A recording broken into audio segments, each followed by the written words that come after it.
The ego isn't strong. It's very, very fragile. And its fragility is exactly why it works so hard to control, defend, and fight off your will to change your belief systems in the way that you prefer so that you can live that authentic expression that you've always wanted to. But once you understand this, you stop fighting the ego and you learn how to lead it. I'm going to teach you that in this video. Let's go. So let's break down what the ego actually is first. The ego is a protection mechanism. It's not who you actually are. Look at it as a home security system, or one of those security systems in spy movies where there's all those red lights going crossways so you can't go by, and every time that you trip over one, then you get triggered. So let's break that down for a second. So you can imagine all those red lines crisscrossing, you know, like this. So you have to step over them, you have to go under them, you have to do all these cool spy moves to get past them. And it's protecting the thing in the way back, which is like some kind of ancient relic, right? Let's imagine that in this scenario. That ancient relic is your soul. So the ego has all those protection mechanisms in place in order to keep you safe. Its main priority is protecting the prize of your soul. So we need to stop demonizing the ego. It's not there for a bad reason. It's not a bad guy. It's not a bad thing. And every time you trip on one of those lines and the alarm goes off, you could imagine that as every time that you are triggered by fear in your life. Whether that is fear of heights because the ego doesn't want you to fall off the cliff and die, or that's fear of the judgment of others. So every time you trip over one of those red lines, that is your emotional guidance system being triggered by what the ego is telling it is actually happening, which it isn't always true. There isn't always a dire threat at the end of tripping on one of those lines. So the ego is there to keep you safe, to keep you accepted, and keep you protected. That's what it's there for. So let's break that down. It doesn't want you to fall off the cliff. It doesn't want you to be judged by others. It learns the patterns that were developed during vulnerable periods in your life. So if you were bullied in school, or you have childhood trauma, or whatever the case may be, it developed protection mechanisms in those moments in order to keep you safe, in order to literally keep you alive. That's the other thing the ego is for, is literally to keep you alive. So when we're in the more primal stages of our evolution as humans, the ego formed very strongly to keep you safe from the saber-toothed tiger, the woolly mammoth, all those kinds of things. But it's also protecting you from the fear of not being accepted, from the fear of being emotionally hurt. So it's all there for a good reason. And we have to just realize that it's a mechanism and it's not something that is actually who we are. So the ego's not bad. Let's drop the fact that we need to get rid of the ego and push away the ego like it's some terrible thing. It is not. It is there for a good reason. It keeps us grounded in our lives. It keeps us grounded in our belief systems, and it keeps us safe. That is its job. That is its mechanism. So once you realize that, then you can learn how to utilize it, how to lead it like a little doggy, because it's just outdated information running on autopilot. Because you're not realizing that it's constantly working all the time to keep you in autopilot, to keep you in the belief systems in the box that has kept you small and safe and away from the scrutiny of other people's opinions or real threats in life. The ego confuses familiarity with safety, and it only appears when it feels threatened. And you know what that moment is when it feels the most threatened? When you are deciding to grow. When you are doing everything in your power to outgrow outdated belief systems and fears that you don't need anymore. That's when it gets the most loud, and that's when all the alarm systems start going off in order to protect that relic that's in the back, which is your soul. So the ego is not who you actually are. It's who you've learned yourself to be. All right?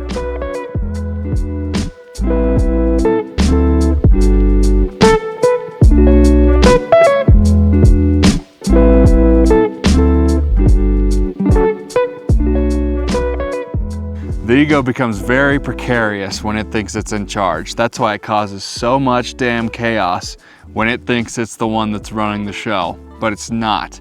We are. We are the creators of our own reality. The ego is not there to be the leader. The ego is not there to run this show. We are. We have to take control of it. We have to be aware of it, but not push it away, because the more we push the ego away, the more that it's going to come back and resist that push, and then it's just going to create more chaos, more drama, more triggers, more anxiety, more guilt and shame. because it needs constant validation to make it feel secure. It overreacts to uncertainty and change, and it interprets growth as danger. It's the most annoying thing, but it's there for a good reason. Yeah, the ego can be very annoying. I'm not trying to say that it's not. It is very annoying and aggravating sometimes, but only when we let it be in control of the show, because it's going to cling to roles, labels, and stories that you have taught it, because you have validated the ego, whether you know or are aware of it or not. You have validated it, because if you didn't validate it, then it wouldn't continue to perpetuate the fears that keep you small and in the box that you have created for yourself. You've given the ego permission to do all of these things just because you've been unaware of how to use the mechanism. And that's okay. It's no big deal, but now we know. Now we're learning. Because the second you start to change, it's going to start panicking with the shifts that you're starting to make. So here's something a little reframe that you can use that's going to help you a lot. The ego is a terrible leader, but it is a great assistant. So use it that way. Resistance is just the ego's early warning system. So we don't need to see it as a bad thing or something negative or something that we're doing wrong. We need to reframe it as information and not failure. So when you've tripped over one of those red lasers that is protecting your soul, like I was talking about earlier, that's actually a good sign that you're moving in the right direction, because you're moving in the direction of your soul that is behind all of those red lasers that the ego has been protecting you from for such a long time. So having set off that laser safety system in this metaphor is absolutely a good thing, and is an indication that you are moving in the right direction and not the wrong direction. I'll tell you, in my life, I used to always think that whenever I feel resistance, when I'm moving in a new direction, or I've decided to do something that's a little bit scary or a little bit outside of my comfort zone or who I've previously thought myself to be, whenever I do that, I get this like signal inside me that makes me feel like I'm doing something wrong, and that's why I'm feeling the resistance.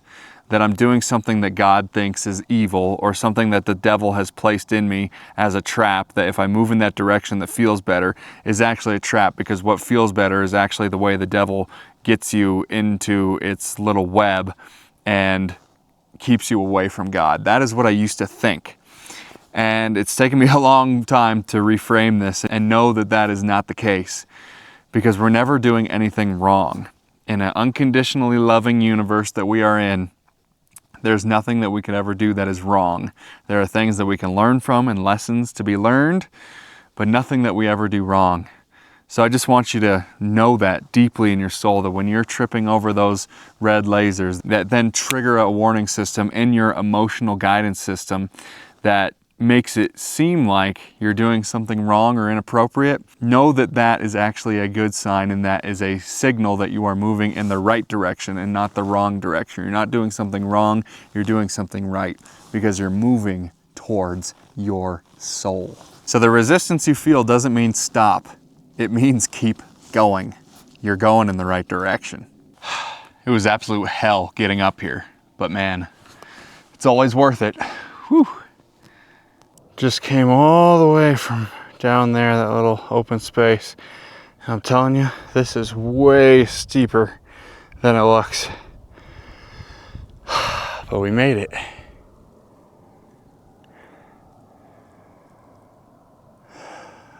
So beautiful. All right, so this is how you use the ego as a teacher and a friend, and not as an enemy. This is information that people have been craving and are craving without even realizing it. So please listen up with an open heart. This could literally change your life. Treat the ego like it is your friend, your very best friend, and not your foe, because it is not there to hurt you. It is not there to actually connive and keep you small. It's only keeping those belief systems in place from times in your life where you have been extremely vulnerable, either physically, mentally, emotionally, or spiritually. And so whatever you had to do in those moments to feel safe, to feel heard, to feel protected, to feel accepted, is where the ego is going to keep you, because that is what you have taught it is safe. And you could teach the ego a million of other things that are much more beneficial to you when you have awareness that this is what is actually happening. This is the mechanism that is there to support you and not to make you miserable. So don't give the ego all the power. Again, we're reframing it. We are the leader, and it's a fantastic assistant. So use it that way. You can listen to it, but you don't obey it. You are not the dog on the leash. It is the dog on the leash, and you get to lead it and use it in the way that you prefer, the best way that works for you. Does that make sense? So in the moments where you're feeling overwhelmed by what the ego is presenting you with, you're feeling overwhelmed with fear, you're feeling triggered, you're feeling very, very vulnerable and scared and afraid to stretch past the box that you've been in with the ego keeping you there. When you start to feel those feelings of fear, just go inside, take a breath, be aware of it, and just ask the simple question, what is this trying to tell me? What is this attempting to tell me? Because it's not something that's malicious. It's not something that is actually trying to hurt you. Because again, the ego is always trying to protect you. So it's never a malicious thing. It's trying to tell you something. It's an opportunity for you to recognize that you have a belief system in place that doesn't serve you, that is keeping you small and keeping you tied down to the old version of yourself that you have outgrown long ago, but that you've been too afraid to stretch the boundaries and the limits of because you're terrified of what's going to happen if you do. So just go inward and ask that simple question, what is this trying to teach me? Because what it's attempting to show you are those belief systems that you have in place that are keeping you small. That's all it is. So just thank it for the information.